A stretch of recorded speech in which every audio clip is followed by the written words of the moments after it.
Hi, welcome to the channel. ನಾನು ಚೈತ್ರ ಶೆಟ್ಟಿ. ಹೇಗಿದ್ದೀರಾ ಎಲ್ಲರೂ? ನಾನಿವತ್ತು ವ್ಲಾಗ್ ಮಾಡ್ತಾ ಇದ್ದೀನಿ. ಇವತ್ತಿನ ದಿನ ಹೇಗೋಗುತ್ತೋ ಹಾಗೆಯೇ ವ್ಲಾಗ್ ಮಾಡ್ತಾ ಇದ್ದೀನಿ, ಆಯಿತಾ. ಸ್ವಲ್ಪ ಹೆಲ್ತ್ ಅಪ್ಸೆಟ್ ಇದೆ, ಹಾಗಾಗಿ ಸ್ವಲ್ಪ ನನ್ನ ವಾಯ್ಸ್ ಕೂಡ ಚೇಂಜ್ ಆದಾಗಿದೆ. ಅಡ್ಜಸ್ಟ್ ಮಾಡ್ಕೊಳ್ಳಿ. ಇವತ್ತಿನ ಡೇಯಲ್ಲಿ ನಾನು ಬೆಳಿಗ್ಗೆಯಿಂದನೇ ವ್ಲಾಗ್ ಮಾಡ್ತಾ ಇದ್ದೀನಿ. ಬೆಳಿಗ್ಗೆ ತಿಂಡಿಗೆ ಬಾಳೆಹಣ್ಣಿನ ದೋಸೆ ಮಾಡಿದ್ದೆ. ತುಂಬಾ ಚೆನ್ನಾಗಿ ಬರುತ್ತೆ ಬಾಳೆಹಣ್ಣಿನ ದೋಸೆ. ಇದಕ್ಕೇನಿಲ್ಲ, ಸ್ವಲ್ಪ ಗೋಧಿ ಹಿಟ್ಟಿರುತ್ತಲ್ಲ, ಜಾಸ್ತಿ ಗೋಧಿ ಹಿಟ್ಟನ್ನು ತಗೊಳ್ಳಿ. ಹಾಗೆಯೇ ಒಂದು ಸ್ವಲ್ಪ ಅಕ್ಕಿ ಹಿಟ್ಟನ್ನು ಹಾಕೋಬೇಕು. ರುಚಿಗೆ ತಕ್ಕಷ್ಟು ಉಪ್ಪು ಹಾಕೊಂಡ್ಬಿಟ್ಟು ಬಾಳೆಹಣ್ಣು ತುಂಬ ಬಳ್ತಿರೋ ಬಾಳೆಹಣ್ಣು ಇರುತ್ತಲ್ಲ, ಆ ಬಾಳೆಹಣ್ಣಿಗೆ ಸ್ವಲ್ಪ ಹಾಲನ್ನು ಹಾಕೊಂಡ್ಬಿಟ್ಟು ಗ್ರೈಂಡ್ ಮಾಡ್ಕೊಳ್ಳಿ. ತುಂಬ ಚೆನ್ನಾಗಿ ಅದನ್ನೆಲ್ಲ ಮಿಕ್ಸ್ ಮಾಡಿಕೊಂಡು ತುಪ್ಪ ಹಾಕ್ಕೊಂಡು ಮಾಡ್ಕೊಂಡ್ಬಿಟ್ರೆ ತುಂಬಾ ಚೆನ್ನಾಗಿರುತ್ತೆ. ಯಾರಾದರೂ ಮಾಡಿದರೆ ನನಗೆ ಹೇಳಿ ಯಾವ ರೀತಿ ಬರುತ್ತೆ ಅಂತ ಹೇಳಿಬಿಟ್ಟು, ಆಯಿತಾ. ಹಾಗೆಯೇ ಸ್ವಲ್ಪ ಚಹಾ ಮಾಡಿದೆ. ಚಹಾಗೆ ನಾನು ಶುಂಠಿ ಹಾಕಿದ್ದೆ. ಹೆಲ್ತ್ ಅಪ್ಸೆಟ್ ಆಗಿತ್ತು, ಸೊ ಹಾಗಾಗಿ. ಮತ್ತು ಎಲ್ಲ ಕೆಲಸ ಆದಮೇಲೆ ತಿಂಡಿ ಎಲ್ಲ ಮಕ್ಕಳು ತಿಂದರು. ಹಾಗೆಯೇ ಹಸ್ಬೆಂಡ್ ಕೂಡ ಇವತ್ತು ರಜೆ ಇತ್ತು, ಅವರು ಕೂಡ ತಿಂಡಿ ಎಲ್ಲ ತಿಂದರು.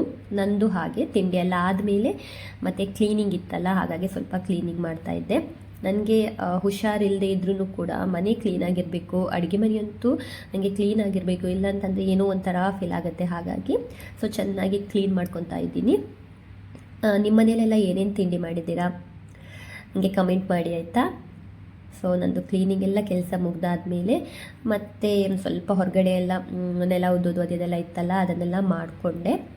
ಹಾಗೆಯೇ ನೆಕ್ಸ್ಟ್ ಇರೋದೇ ಅಲ್ಲಿ ಅಲ್ವಾ, ಮಧ್ಯಾಹ್ನ ಏನು ಮಾಡೋದು ಅಂತ ಹೇಳಿ. ಸೊ ಸಿಂಪಲಾಗಿ ಮಾಡೋಣ ಅಂತ ಹೇಳಿಬಿಟ್ಟು, ಹುಷಾರಿರಲ್ಲ ಮಕ್ಕಳಿಗೆ ಕೂಡ ಸ್ವಲ್ಪ ಕಫಾದಾಗಿತ್ತು. ಹಾಗಾಗಿ ನಾನು ದಾಲ್ ತಡ್ಕ ಮಾಡೋಣ ಅಂತ ಅಂದ್ಕೊಂಡೆ. ತಾನ್ಯ ಬಂದಳು. ಸೊ ಅವಳಿಗೆ ನಾನು ಏನಾದರೂ ಅಡುಗೆ ಮಾಡಬೇಕಾದ್ರೆ ಅದೇನಮ್ಮ ಅಂತ ಕೇಳೋದಂತಂದ್ರೇ ತುಂಬ ಇಷ್ಟ. ಇವಾಗ ಅವಳಿಗೆ ಟಿ ವಿಯಲ್ಲೇನೋ ಅವಳು ಫೇವ್ರೆಟ್ ಸಾಂಗ್ ಬರ್ತಾಯಿದೆ. ಸೊ ಹಾಗಾಗಿ ಹೋದ್ಲು. ನಾನು ಅವಳು ಬರೋದ್ರೊಳಗೆ ಕ್ವಿಕ್ಕಾಗಿ ಮಾಡ್ಕೊಳ್ಳೋಣ ಅಂತ ಬೇಗ ಮಾಡಿಕೊಂಡೆ. ಟೊಮೆಟೊ ಹಾಗೆ ನೀರುಳ್ಳಿ, ಹಾಗೆಯೇ ಬೆಳ್ಳುಳ್ಳಿ, ಶುಂಠಿ, ದಾಲ್ ಬೇಳೆ ಇರುತ್ತಲ್ಲ, ಅದನ್ನೆಲ್ಲ ಹಾಕ್ಕೊತೀನಿ ನಾನು. ಹಾಕ್ಕೊಂಬಿಟ್ಟು ಬೇಳೆ ಏನಾದರೂ ನೆನೆಸಿದ್ದೆ ಅಂತ ಅಂದರೆ ಒಂದು 4ರಿಂದ 5 ವಿಜಿಲ್ ಹಾಕೋತೀನಿ. ಇಲ್ಲಾಂತಂದರೆ ಸ್ವಲ್ಪ ವಿಜಿಲ್ ಜಾಸ್ತಿ ಹಾಕೋತೀನಿ, ಬೇಳೆ ಬೇಯಬೇಕಲ್ವಾ. ಹಾಗಾಗಿ ಮತ್ತೆ ತಾನ್ಯ ಬಂದಳು. ಸೊ ಆ್ಯಸ್ ಯೂಸ್ವಲ್ ಅವಳ ಕ್ವಶನ್ ಹಾಗೇ ಇರುತ್ತೆ, ಅದೇ ರಕಮ ಉಪ್ಪು ಹಾಕೋದು, ಹಾಗೆ ರುಚಿಗೆ ತಕ್ಕಷ್ಟು ಉಪ್ಪು, ಹಾಗೆ ಹೀಗೆ ಎಲ್ಲ ಹೇಳ್ತಾ ಇದ್ದೆ ನಾನು. ಹಾಗೆಯೇ ಅರಿಶಿನ ಪೌಡರ್ ಹಾಕಿಬಿಟ್ಟು ಕೊಕೊನೆಟ್ ಆಯಿಲ್ ಹಾಕೊಂಡ್ಬಿಡಿ, ತುಂಬ ಚೆನ್ನಾಗಾಗುತ್ತೆ ದಾಲ್ ತಡ್ಕ. ಹಾಗೆಯೇ ಎಷ್ಟು ಬೇಕೋ ಅಷ್ಟು ನೀರು ಹಾಕೊಂಡ್ಬಿಟ್ಟು ವಿಶಿಲ್ ಕೂಗಿಸ್ಕೊಂಡ್ರೆ ಆಯಿತು. ಸೊ ನಾನು ಸಿಂಪಲಾಗಿ ಇವತ್ತು ಅಡುಗೆಗೆ ಅನ್ನ ಹಾಗೆ ದಾಲ್ ತಡ್ಕ ಮಾಡಿದ್ದೆ. ಸೊ ಈ ರೀತಿಯಾಗಿ ಸ್ಮ್ಯಾಶ್ ಮಾಡಿಕೊಂಡ್ರೆ ಅದು ಇನ್ನೂ ಟೇಸ್ಟ್ ತುಂಬ ಚೆನ್ನಾಗಿ ಬರುತ್ತೆ. ಹಾಗೆ ಇಡೀ ಇದ್ರೆ ಅಷ್ಟೊಂದು ಚೆನ್ನಾಗಿರೋದಿಲ್ಲ ಅಲ್ವಾ. ಹಾಗಾಗಿ ಸೊ ಒಗ್ಗರಣೆಗೆ ಕೋಕೋನಟ್ ಆಯಿಲಲ್ಲಿ ನಾನು ಮಾಡ್ಕೊಳ್ತೀನಿ. ಕೋಕೋನಟ್ ಆಯಿಲ್ಗೆ ಸ್ವಲ್ಪ ಮಸ್ಟರ್ಡ್ ಅದೆಲ್ಲ ಹಾಕೊಂಡ್ಬಿಟ್ಟು ಹೇಗೆ ಒಗ್ಗರಣೆ ಹಾಕೊತೀವೋ ಹಾಗೆ. ಏನಾಯ್ತಂದರೆ ಅನ್ನ ಮಾಡಬೇಕಾದ್ರೆ ನಾನು ಆ್ಯಕ್ಚುಲಿ ಕುಕ್ಕರಲ್ಲಿ ಅನ್ನ ಮಾಡೋದಿಲ್ಲ, ಅನ್ನದ್ದು ಅದರಲ್ಲೇ ಮಾಡ್ಕೊತೀನಿ. ಬಟ್ ಅದೇನಾಯಿತು ಅಂದರೆ ಅನ್ನ ಸ್ವಲ್ಪ ಗಟ್ಟಿಯಾಗಿತ್ತು, ಹಾಗಾಗಿ ಮಕ್ಳಿಗೆ ಸ್ವಲ್ಪ ಹಾರ್ಡ್ ಅನಿಸುತ್ತಲ್ವ. ಹಾಗಾಗಿ ಸಪ್ರೇಟಾಗಿ ಅನ್ನನ ಮಾಡಿಕೊಂಡೆ ತುಪ್ಪ ಹಾಕ್ಕೊಂಡ್ಬಿಟ್ಟು. ಎಸ್, ನಂದಿಲ್ಲಿ ದಾಲ್ ರೆಡಿ ಆಯಿತು, ಹಾಗೆಯೇ ಅನ್ನ ಕೂಡ ರೆಡಿ ಆಯಿತು. ಮತ್ತು ಅದಕ್ಕೆ ನಂಚ್ಕೊಳ್ಳೋಕೆ ಏನೂ ಇರಲಿಲ್ಲ. ಉಪ್ಪಿನಕಾಯಿ ಇತ್ತು, ಬಟ್ ಸಪ್ರೇಟ್ ಏನು ಇರಲಿಲ್ಲ. ಹಾಗಾಗಿ ಹಸ್ಬೆಂಡ್ ಹೇಳಿದರು ನಾನೇ ಆಮ್ಲೆಟ್ ಮಾಡ್ಕೋತೀನಿ ಅಂತ ಹೇಳಿಬಿಟ್ಟು, ಅವ್ರು ಮಾಡ್ಕೋತೀನಿ ಅಂತ ಹೇಳಿದ್ರಲ್ವ. ಸೊ ನಂದು ಮತ್ತೆ ಕ್ಲೀನಿಂಗ್ ಇತ್ತು, ಒಂದು ಸ್ವಲ್ಪ ಅಡುಗೆ ಮಾಡಿದ್ದೆಲ್ಲ ಇತ್ತು, ಅದನ್ನೆಲ್ಲ ನಾನು ಕ್ಲೀನ್ ಮಾಡ್ಕೊತಾ ಇದ್ದೆ. ಸೊ ನಾನು ಶ್ರೀಧರ್ಗೆ ಏನೇನು ಬೇಕು ಅದನ್ನೆಲ್ಲ ರೆಡಿ ಮಾಡಿ ಕೊಟ್ಟೆ. ಮೆಣಸಿರ್ಬೋದು, ಅದು ಹಾಗೆಯೇ ಆನಿಯನ್ ಎಲ್ಲ ಕೊಟ್ಟೆ. ಅವರು ಕಟ್ ಮಾಡ್ಕೊತಾ ಇದ್ದಾರೆ. ಅವ್ರದ್ದು ಅಡುಗೆ ಅಂದರೆ ಆಮ್ಲೆಟ್ ಅವ್ರು ಮಾಡ್ಕೊತಾ ಇದ್ದಾರೆ.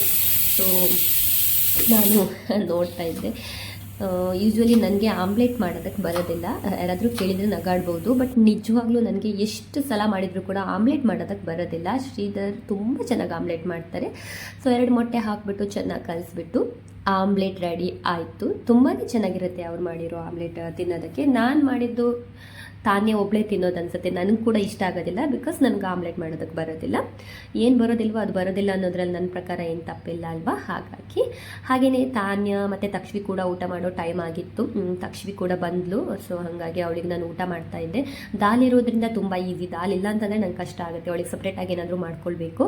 ಹಾಗಾಗಿ ಜಸ್ಟ್ ಅನ್ನಕ್ಕೆ ಸ್ವಲ್ಪ ಹಾಲು ತುಪ್ಪ ಹಾಕಿಬಿಟ್ಟು ದಾಲ್ ಹಾಕಿಬಿಟ್ಟು ಚೆನ್ನಾಗಿ ಕಲಿಸ್ಕೊಟ್ಟೆ. ಅವಳು ಚೆನ್ನಾಗಿ ತಿಂತಾಳೆ. ದಾಲ್ ಇತ್ತು ಅಂದರೆ ನಮ್ಮಲ್ಲಿ ಎಲ್ಲರೂ ಕೂಡ ಊಟ ಚೆನ್ನಾಗಿ ಮಾಡ್ತಾರೆ. ನಂಗೆ ಅದೊಂದು ಖುಷಿ ಆಗೋದು.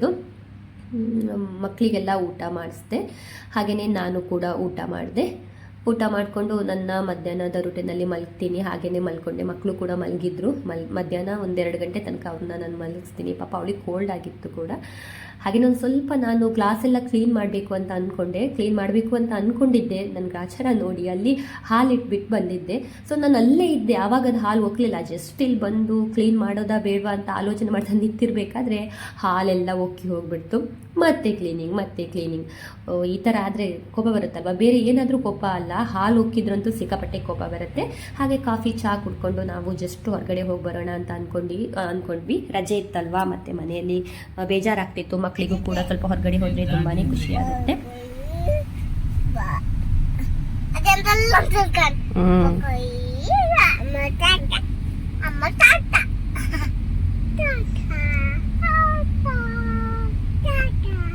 ಬೋ ಹೋಪದ ತಶು ಟಾಟಾ. ಓಕೆ, ತಾನೇ ದೂರ ಹೋಗ್ತದೆ ಈಗ ನಾವು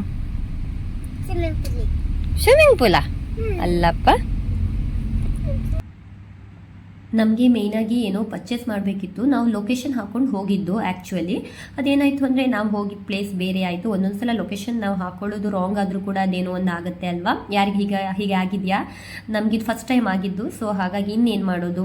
ನಮ್ಮ ತಾನ್ಯನಿಗಂತೂ ಕಾರಿಂದ ಇಳಿದ ತಕ್ಷಣವೇ ಹಸು, ನನ್ನ ಹೊಟ್ಟೆ ಒಳಗೆ ಏನೂ ಇಲ್ಲ ಅಮ್ಮ, ನನಗೆ ಹಸು ಆಗ್ತಿದೆ, ಅದನ್ನೇ ಹೇಳ್ತಾಳೆ ಅವಳು. ಯಾರಾದರೂ ನೋಡಿದರೆ ಫಸ್ಟ್ ಥಿಂಗ್ ಏನು ಅಂದ್ಕೊಳ್ಬೇಕು ಗೊತ್ತಾ, ಮಕ್ಕಳಿಗೆ ಏನು ಊಟನೇ ಕೊಟ್ಟಿಲ್ವಾ, ಯಾಕೆ ಈ ರೀತಿ ಆಡ್ತಾರೆ ಅಂತ ಹೇಳಿಬಿಟ್ಟು ಅಂತ ನಾನು ಅಂದ್ಕೊತಿದ್ದೆ. ಬಟ್ ನನ್ನ ಫ್ರೆಂಡ್ಸ್ ಹತ್ರ ಎಲ್ಲ ನಾನು ಈ ರೀತಿ ಹೇಳಿದಾಗ ಅವ್ರು ಹೇಳ್ತಿದ್ರು ಅವ್ರ ಮಕ್ಕಳು ಕೂಡ ಇದೇ ರೀತಿ ಮಾಡ್ತಾರಂತೆ. ಸೊ ಹಾಗಾಗಿ ನನಗೆ ಅನಿಸ್ತು ಕಾಮನ್ ಇರಬೇಕಿದ್ವು ಅಂತ ಹೇಳಿಬಿಟ್ಟು. ಸೊ ಹೊರಗಡೆ ಹೋಗಿ ಮಕ್ಕಳಿಗೆಲ್ಲ ತುಂಬ ಖುಷಿ ಆಯಿತು. ಹಾಗೆಯೇ ನನ್ನ ತಾನೇನಿಗೆ ಸ್ವಿಮ್ಮಿಂಗ್ ಪೂಲ್ ಅವಳಿಗೆ ತುಂಬಾ ಇಷ್ಟ. ಹಾಗಾಗಿ ಮತ್ತೆ ಇದನ್ನೆಲ್ಲ ತಿಂದುಬಿಟ್ಟು ತಕ್ಷ್ವಿ, ತಾನ್ಯ, ಹಾಗೆಯೇ ನನಗೂ ಕೂಡ ಬಾಯಿ ಅಷ್ಟೊಂದು ರುಚಿ ಇರಲಿಲ್ಲ. ಇಲ್ಲಾಂತಂದರೆ ನನಗೆ ಇದೆಲ್ಲ ಆ್ಯಕ್ಚುಲಿ ಫೇವ್ರೇಟ್. ಬಟ್ ನಾನು ಐಸ್ ಕ್ರೀಮ್ ಏನೂ ತಿಂದಿಲ್ಲ. ಸೊ ಅಂದರೆ ಅಲ್ಲಿಗೆ ಜಸ್ಟ್ ಹೋಗಿದ್ವಲ್ಲ ಅಂತ ಹೇಳಿ ತಿನ್ಕೊಂಡು ಬಂದಿದ್ದು. ತುಂಬ ಚೆನ್ನಾಗಿತ್ತು. ಇವತ್ತಿನ ದಿನ ಈ ರೀತಿಯಾಗಿ ಕಳೆಯಿತು.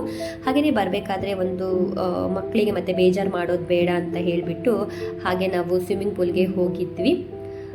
ರಜೆ ಇತ್ತು ಅಂದರೆ ಮನೇಲಿ ಇದ್ದು ಬೇಜಾರಾಗುತ್ತೆ ಅಲ್ವಾ. ಸುಮ್ಮನೆ ಮನೆಯಲ್ಲಿದ್ದು ಅದರಿಂದ ಹೆಚ್ಚಾಗಿ ನಾವು ಜಸ್ಟ್ ಒಂದು 1 ಅವರ್ಗಾದರೂ ಹೊರಗಡೆ ಎಲ್ಲ ಹೋಗಿ ತಿರ್ಗಾಡಿ ಬಂದರೆ ಏನೋ ಒಂದು ಫ್ರೆಶ್ ಫೀಲ್ ಅಂತ ಅನಿಸುತ್ತೆ. ನಿಮಗೂ ಕೂಡ ಹೀಗೆ ಆಗುತ್ತಾ? ಡೈಲಿ ನಾವು ಮನೆಯಲ್ಲಿ ಇದ್ದು ಅಡುಗೆ ಮಾಡೋದು ಅದೇ ಕೆಲಸ, ಕ್ಲೀನಿಂಗು, ಮತ್ತು ಅದು ಬಿಟ್ಟು ಇನ್ನೇನು ಮಾಡಿರ್ತೀವಿ ಅಲ್ವಾ. ಹಾಗೆಯೇ ಅಲ್ಲಿ ಪುಗ್ಗ ಕೊಟ್ಟಿದ್ರು. ಸೊ ಮಕ್ಕಳಿಗೆ ಬಲೂನ್ ಕೊಟ್ಟ ಮೇಲೆ ಕೇಳಬೇಕಾ, ಸೊ ಅದ್ರ ಜೊತೆಗೆ ಆಟ ಆಡಿಕೊಂಡು ಫುಲ್ ಮಜಾ ಮಾಡ್ತಾಯಿದ್ರು. ಫೈನಲಿ ತಾನ್ಯನ ಕರ್ಕೊಂಡೋಗಿ ಸ್ವಿಮ್ಮಿಂಗ್ ಪೂಲಲ್ಲಿ ಆಟ ಆಡ್ತಾಯಿದ್ರು. ಅಷ್ಟೊತ್ತರೊಳಗೆ ನಮಗೆ ತಕ್ಷ್ವಿ ಕೂಡ ಗಲಾಟೆ ಸ್ಟಾರ್ಟ್ ಆಯಿತು. ನಾನು ಹೋಗಬೇಕು ಅಂತ ಹೇಳಿಬಿಟ್ಟು ಅಂತ ಅಳ್ತಾ ಇದ್ಲು. ಸೊ ಅವಳನ್ನು ಕೂಡ ಕರ್ಕೊಂಡ್ಬಿಟ್ಟು ಲೈಫಲ್ಲಿ ಏನಿದೆ ಅಲ್ವಾ, ಫ್ಯಾಮಿಲಿ ಟೈಮ್ ಅಂತ ಹೇಳಿ ಒಂದು ಸ್ವಲ್ಪನಾದರೂ ಕೊಡಬೇಕು. ಸೊ ಏನೋ ಒಂದು ಎಂಜಾಯ್ಮೆಂಟ್ ಅಂತ ಹೇಳಿ ಮಾಡಬೇಕಲ್ವಾ. ಸೊ ಹಾಗಾಗಿ ನಾನು ಕೂಡ ಹೀಗೆ ವಿಡಿಯೋನ ಮಾಡಿಕೊಂಡೆ. ಸೊ ಇದಾಗಿತ್ತು ಇವತ್ತಿನ ವಿಡಿಯೋ. ಆಮೇಲೆ ಒಂದು ಸ್ವಲ್ಪ ಪರ್ಚೇಸ್ ಇತ್ತು. ಯಾವಾಗಲೂ ಏನು ಪರ್ಚೇಸ್ ಅಂತಲ್ಲ, ಬಟ್ ಹೊರಗಡೆ ಹೋದಾಗ ಏನಾದರೂ ಮನೆಗೆ ಕೆಲವೊಂದು ಐಟಮ್ ಬೇಕಾಗಿರುತ್ತೆ. ಹಾಗೆಯೇ ಕೆಲವೊಂದು ನೆನಪೋಗಿರೋ ಐಟಮ್ ಇರುತ್ತೆ. ಹಾಗೆ ಏನೆಲ್ಲ ಬೇಕೋ ಅದನ್ನೆಲ್ಲ ತೊಗೊಂಡ್ಬಿಟ್ಟು ಬಂದ್ವಿ. ವಿಡಿಯೋ ಇಷ್ಟ ಆದರೆ ದಯವಿಟ್ಟು ಲೈಕ್ ಮಾಡಿ, ಚಾನಲನ್ನು ಸಬ್ಸ್ಕ್ರೈಬ್ ಮಾಡ್ಕೊಂಡು ನೋಡಿ ಆಯಿತಾ. Thank you.